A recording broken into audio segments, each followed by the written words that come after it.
നമസ്കാരം, പ്രവാസി മലയാളിയിലേക്ക് സ്വാഗതം. കഴിഞ്ഞ ദിവസം ബസ്സിനുള്ളിൽ മലയാളി ബാലിക മരിച്ച സംഭവം ഖത്തറിൽ പ്രവാസികളെ എല്ലാവരെയും അതീവ ദുഃഖത്തിലാഴ്ത്തിയിരിക്കുകയാണ്. ഞായറാഴ്ച രാവിലെ സ്കൂളിൽ പോയ കുഞ്ഞിനെ മാതാപിതാക്കൾ കാണുന്നത് ആശുപത്രിയിൽ മരിച്ച നിലയിലാണ്.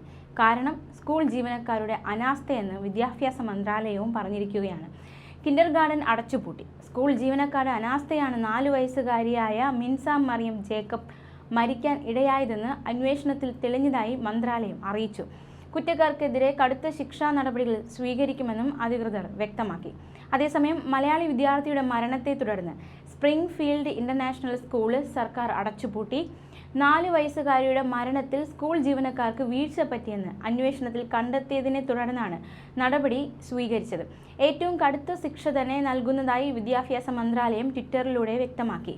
ഞായറാഴ്ചയാണ് സ്കൂളിലേക്ക് പുറപ്പെട്ട കോട്ടയം ചിങ്ങവനം സ്വദേശി അഭിലാഷ് ചാക്കോ സൗമ്യ ദമ്പതികളുടെ മകൾ മിൻസ ദാരുണമായി മരണമടഞ്ഞത്.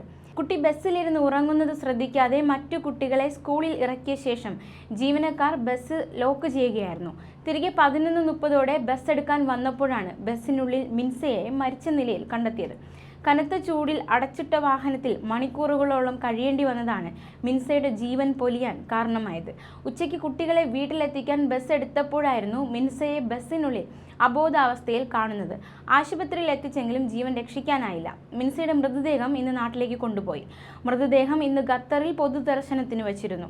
ഇന്ത്യൻ അംബാസിഡർ ഡോക്ടർ ദീപക് മിത്തലും വിവിധ കമ്മ്യൂണിറ്റി നേതാക്കളും മിൻസയ്ക്ക് അന്തിമോപചാരം അർപ്പിച്ചു. കൂടാതെ വിദ്യാഭ്യാസ മന്ത്രാലയവും ആരോഗ്യ ആഭ്യന്തര മന്ത്രാലയങ്ങളും ചേർന്നാണ് അന്വേഷണം നടത്തിയത്. വിദ്യാഭ്യാസ മന്ത്രി ബുദൈന ബിന്ത് അലി അൽ നുഐമി മിൻസയുടെ ബന്ധുക്കളെ ആശ്വസിപ്പിക്കാൻ നേരത്തെ അൽവക്രയിലെ വീട്ടിലെത്തിയിരുന്നു. സമൂഹ മാധ്യമങ്ങളിലും കുറ്റക്കാർക്കെതിരെ കർശന നടപടികൾ വേണമെന്ന ആവശ്യം സ്വദേശികൾ ഉൾപ്പെടെയുള്ളവർ ഉയർത്തിയിട്ടുണ്ട്. അധികം താമസിക്കാതെ തന്നെ രാജ്യത്തെ നടുക്കിയ ദാരുണ അന്ത്യത്തിന് കാരണക്കാരായവർക്കെതിരെ സർക്കാർ കർശന നടപടി സ്വീകരിക്കുമെന്ന പ്രതീക്ഷയിലാണ് ജനങ്ങൾ.